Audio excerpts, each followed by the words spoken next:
The film starts with Teddy Jackson trying to make a video promoting his fitness ventures. He has elastic bands, a sweatsuit, and his attempt at non-contact boxing, but all of them are failures. Somewhere in the desert, an assassin known only as the Man from Toronto arrives at a cabin to interrogate a suspect. Toronto gets ready to carve into the suspect with a hot knife, but the man becomes terrified and promptly gives up the information he wants. After Toronto leaves, the suspect is shot and killed by the man who called Toronto. Teddy is getting ready to celebrate his anniversary with his wife Lori. Although Lori loves Teddy, she is aware of his reputation as a screw-up, to the point that her co-workers refer to an error as teddying things up. He sets up a romantic getaway at an Airbnb, but because of a low toner situation, Teddy cannot quite make out the given address. Teddy goes to work where he meets with his boss Marty, who is annoyed with Teddy because he printed out flyers for their gym without an address or a phone number. While Marty likes Teddy, he has no choice but to fire him. Toronto returns home and begins preparing his breakfast when he is contacted by his handler. Although Toronto just wants to take it easy, the handler tells him that the next contract he has lined up is worth $2 million. Teddy and Lori arrive at the spa where he is treating her for their anniversary. After dropping her off, he heads to what he believes is the Airbnb based off the reservation he printed out. Due to misreading it, Teddy ends up at a cabin where Toronto is supposed to meet his target. The thugs in the house bring Teddy to the basement, under the impression that he is the Man from Toronto.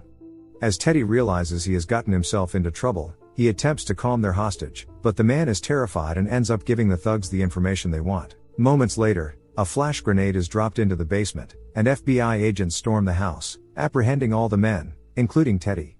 Teddy is interrogated by two agents, who acknowledge that he is most definitely not the Man from Toronto. But the agents need the Man from Toronto to help them apprehend former Venezuelan Colonel Sebastian Marin. He attempted to stage a coup the previous year to overthrow the government but was stopped by U.S. intelligence. Marin and his wife Daniela managed to escape before they could be arrested. They want Teddy to continue to pretend to be the Man from Toronto, in order to get close to Marin and bring him down. The agents assign Agent Santoro to look after Lori while Teddy is on the job, but he feels threatened because Santoro is suave and handsome. Teddy has to tell Lori that his absence is because he was called to a work conference, since he didn't tell her he got fired. Santoro escorts her while she spends time with her friend Annie. Toronto finds out about the mix-up and is given Teddy's information by the handler. He finds Teddy's fitness ads and cannot believe that this is the man mistaken to be him. He tracks Teddy down as the agents bring him to meet with Daniela. Instead of meeting Marin, Daniela has her men take Teddy with them to a hangar. Toronto forces one of the agents at gunpoint to follow them. Teddy ends up on a plane heading to Puerto Rico.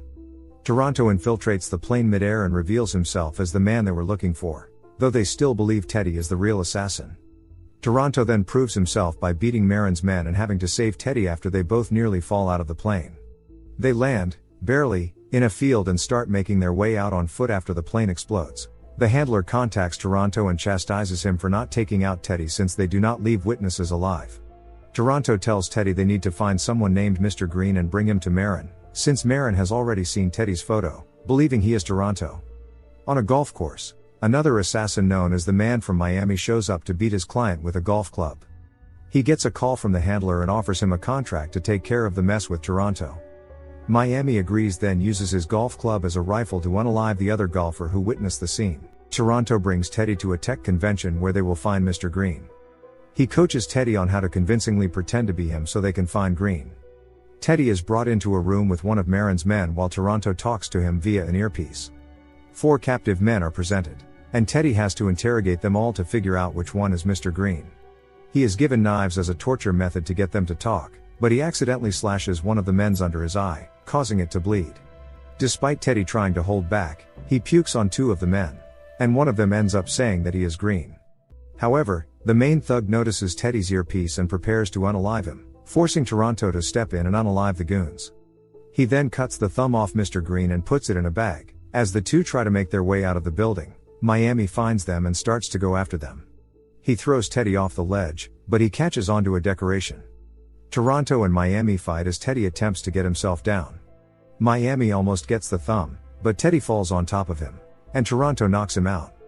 Toronto then contacts the handler for an update on the situation.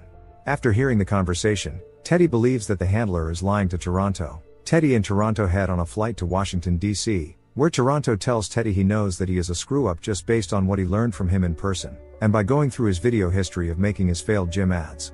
When they arrive, Teddy contacts Lori, and they make plans to meet at a fancy restaurant, which the FBI is alerted to. Teddy brings Toronto along and starts to coach him on social skills. The two meet Lori, who also invited Annie. Toronto hits it off with Annie, but they have to cut it short when Teddy spots Miami arriving at the restaurant. Miami catches up to them in a closet, where Toronto fights him again and gets shot in the leg, and Miami takes the thumb. Teddy and Toronto keep moving and steal a cop car to catch up to Miami since he and the handler are going to meet with Marin. On the way to Marin's hotel room, Teddy asks Toronto about a job in Minnesota that keeps being brought up. Toronto explains that he was supposed to kill a man who owed gambling debts to the wrong people, but he stopped himself when he saw the man's kid. Toronto later regretted it because the man went on to commit a rampage. He says that when he finishes this job, he wants to open up his own restaurant and not kill anymore. At the hotel, Marin and Daniela meet with the handler in Miami. They find that the thumb that Miami stole to set off a bomb that will kill the Venezuelan president doesn't work, as Mr. Green was actually the main thug that did the interrogation.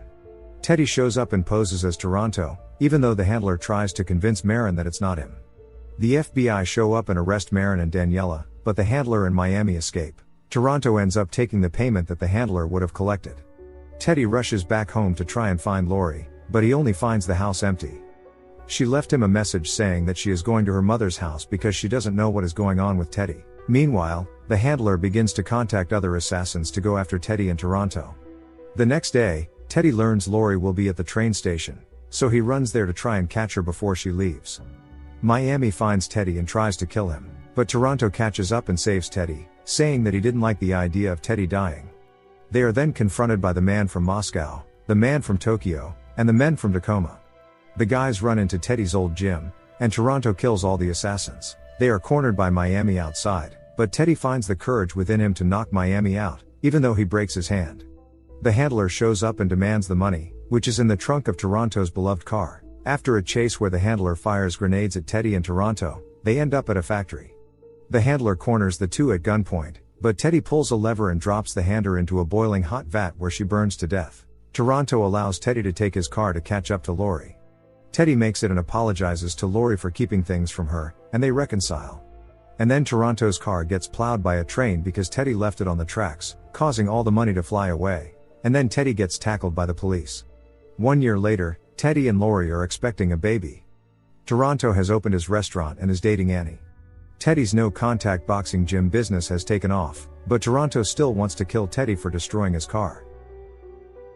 Make sure to subscribe and turn on notifications, so you can watch more movies like this. Thanks for watching.